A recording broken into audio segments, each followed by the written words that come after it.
আসসালামু আলাইকুম সবাইকে। সাপ্তাহিক চাকরির খবরে সঞ্চালনে আছি আমি হাসান ফারাবি। চলুন কোরবানির পরে কোন কোন জায়গায় নিয়োগ বিজ্ঞপ্তি প্রকাশ করা হয়েছে সবগুলো এক পলকে দেখে আসি।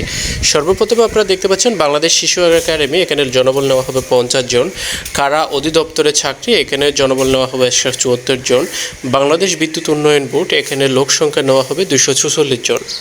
বাংলাদেশ প্রকৌশলী বিশ্ববিদ্যালয়, এখানে জনবল নেওয়া হবে 52 জন। আশুগঞ্জ পাওয়ার স্টেশন কোম্পানি, এখানে জনবল নেওয়া হবে 52 জন।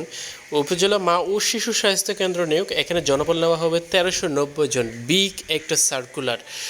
মাদকদ্রব্য নিয়ন্ত্রণ অধিদপ্তর, এখানে জনবল নেওয়া হবে 41 জন। বাংলাদেশ প্রকৌশল ফাউন্ডেশন, এখানে জনবল নেওয়া হবে 50 জন। স্বাস্থ্য পরিবার কল্যাণ মন্ত্রণালয়, এখানে জনবল নেওয়া হবে 36 জন। বাংলাদেশ মনুষ্য উন্নয়ন কর্পোরেশন, পদ সংখ্যা এখানে 38 জন।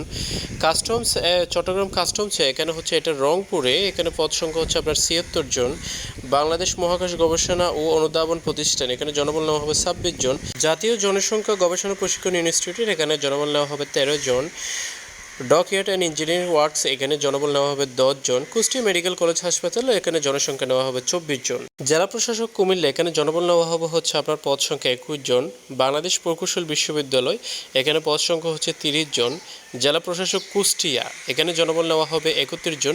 জেলা প্রশাসকের কার্যালয়ের চাকরিগুলো কিন্তু খুব এক্সপেন্সিভ এবং খুবই সম্মানের একটা বিষয় এক নজরে। তারপর জেলা প্রশাসক ঝিনাইদহ, এখানে পদ সংখ্যা 15 জন।